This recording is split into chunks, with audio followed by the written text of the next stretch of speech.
One person who was always anti-Diddy and was always speaking about Diddy as a problematic person was 50 Cent. He would do a lot of foul shit. Like, behind the scenes, he would do some foul shit. Like, But I also didn't participate. I also didn't go to those parties. Yeah. Puffy was playing with your booty. Diddy's face turned ghostly white when the bailiff announced that 50 Cent had entered the courtroom. It was day 3 of the trial, a day that would go on to expose everything Diddy had fought to keep hidden for decades.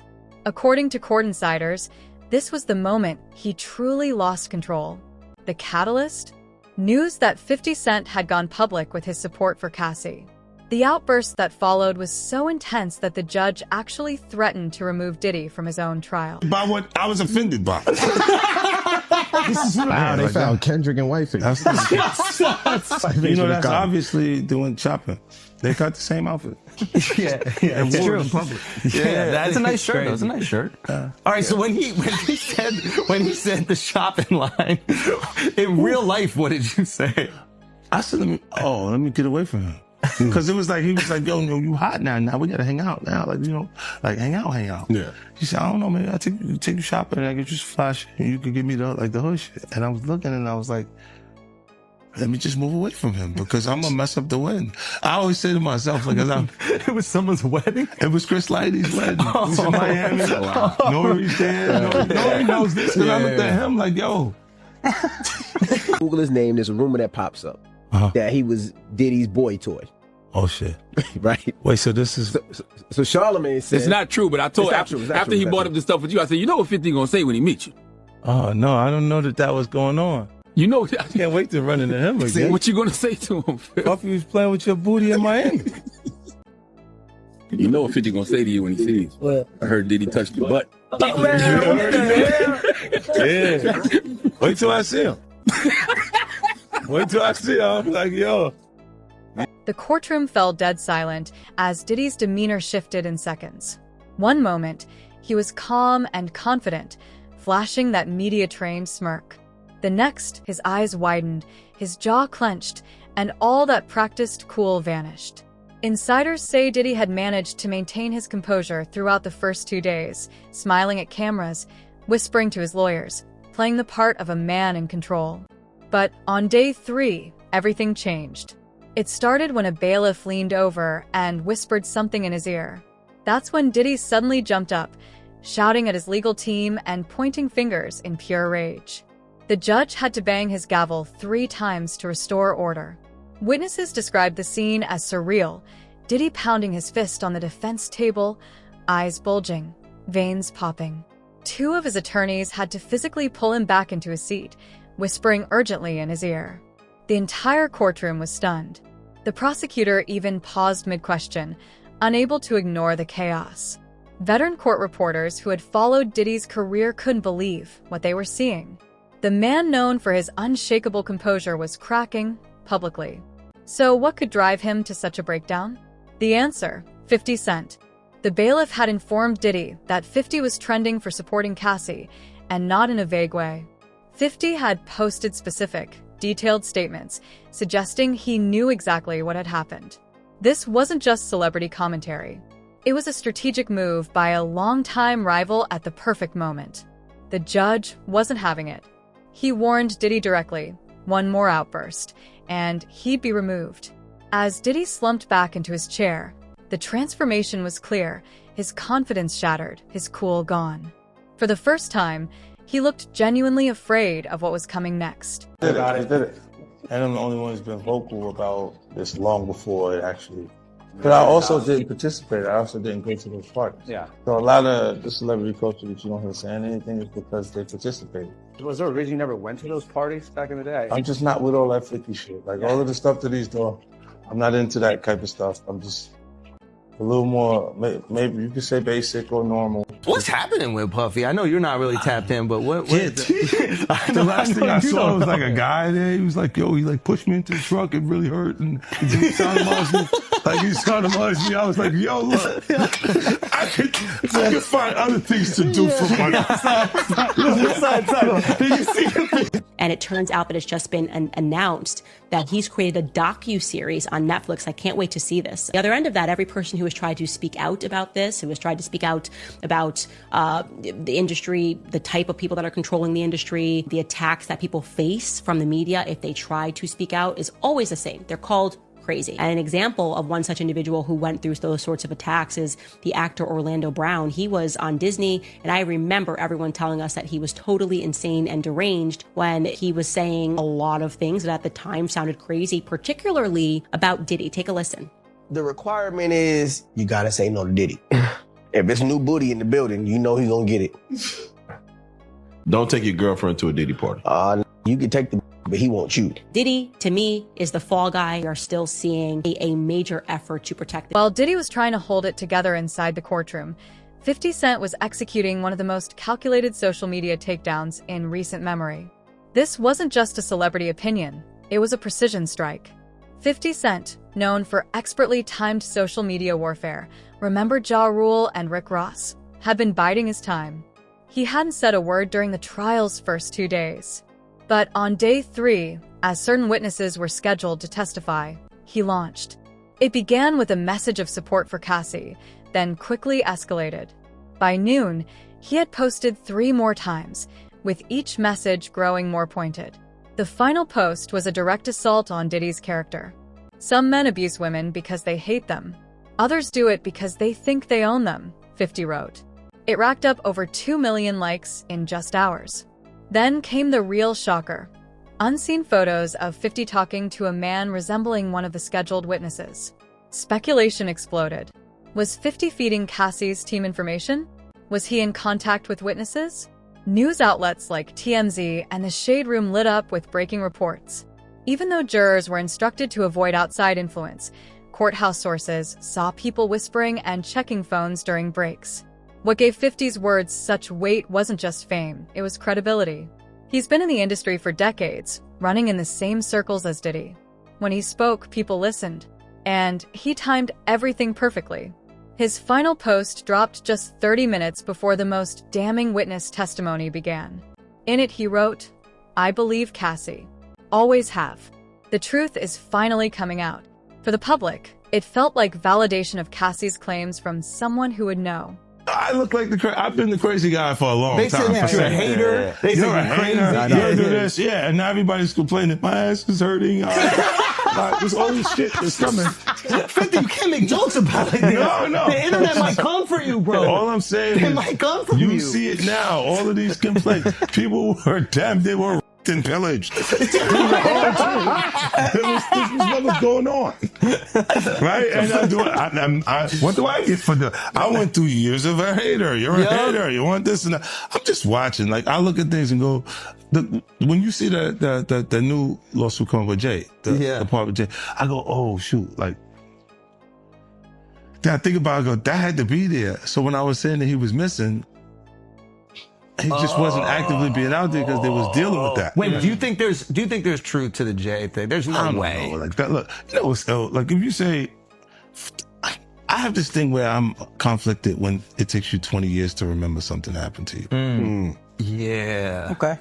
I don't know. I go, oh, so 10 years, 20 years later, it comes back. And it's like all of Puff's problems are coming from the ministers touching little boys. What you mean? The laws are the way they are because Because of the priests. Day 3 of the trial delivered testimony so explosive that seasoned courtroom reporters were stunned. One said her jaw literally dropped 3 times in the afternoon session. Cassie's legal team had been methodical, saving their strongest witness for when Diddy's defense would be most vulnerable. And it worked. The witness, Marcus Thompson, had served on Diddy's security team for 7 years. He took the stand and described multiple incidents between Diddy and Cassie with chilling detail, specific dates, locations, even facial expressions. Then came the bombshell. Thompson pulled out a black notebook. It was his personal log of what he'd witnessed over the years, complete with timestamps. The prosecution entered the notebook into evidence and began reading from it. The entries contradicted statements Diddy had made just the day before under oath. And then it got worse.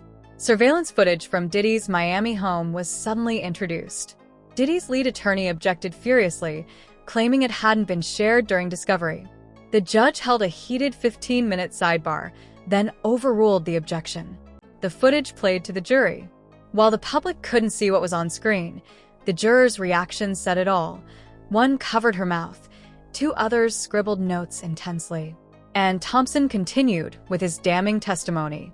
Even people wearing Team Diddy shirts in the gallery were visibly shaken. One supporter actually got up and left during a particularly graphic moment. Then, the final blow. Cassie's team introduced text messages between Diddy and someone identified only as Michael S. In the texts, they discussed silencing Cassie. We need to remind her what she signed and what we know. This needs to disappear. What made this even more shocking was that 50 Cent had mentioned a Michael earlier that day in his social media post, information that wasn't yet public. As these messages were displayed, Diddy slammed his hand on the table and had to be restrained again. The judge immediately called for a recess. It seems he would do some foul shit, like hating on, like doing things with people I'd done business with that he done business with. He would say shit that I was like, he said that to you? Right. I was like, yeah, it's all right. You know what I'm saying? Like, you know, and niggas don't know what they like till they see somebody with it. So they want the girls after you're done with them and shit. Yeah. Leftovers. Yeah. You take your leftovers. A lot of niggas have more leftovers. How much is this guy trying to get? I don't know. Like, it's a simple suit situation, but it's like 20 mil, I can say it. You still have to black his face out. You still have to mimic his voice because he's like, but his damn. voice wasn't even that different. And a little deeper. I was like, almost like, no, that's you, young buck. Yo, I almost felt like it was him. I almost knew who it was. You know what I mean? The feud between Diddy and 50 Cent isn't new. It's been simmering for nearly 2 decades. But what started as a typical hip-hop rivalry has now morphed into something much deeper, with real-world legal consequences. Their history goes back to the early 2000s, when 50 Cent was rising fast and Diddy was reinventing himself after the height of Bad Boy Records. The two took shots at each other in interviews and lyrics, but it always seemed like posturing, until now. Court observers believe that 50 has been collecting receipts for years. In fact, back in 2018, he posted a cryptic message referencing something that happened that night, along with a photo taken near Diddy's Miami home. At the time, people dismissed it as trolling. But now, those old posts are being re-examined in a new light.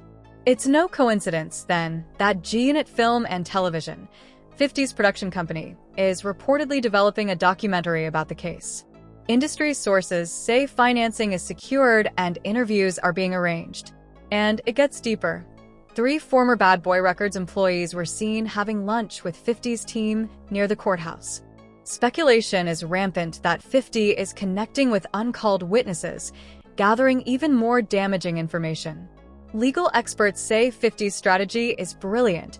He's staying just within legal limits while dramatically swaying public opinion. This isn't about ego anymore. For 50, Cassie's case might be the ultimate vindication. Back in 2016, he publicly accused Diddy of abusive behavior, comments that were brushed off at the time. If the allegations prove true, 50 wasn't just hating, he was telling the truth all along. What he just said, right? You know, he's like, yo, certain things they let it go by because it's puff. Like they would look, like he would say stuff, and it's like he wasn't like in the closet, he was like in the hallway. Like, now you see so much shit that you go, wait.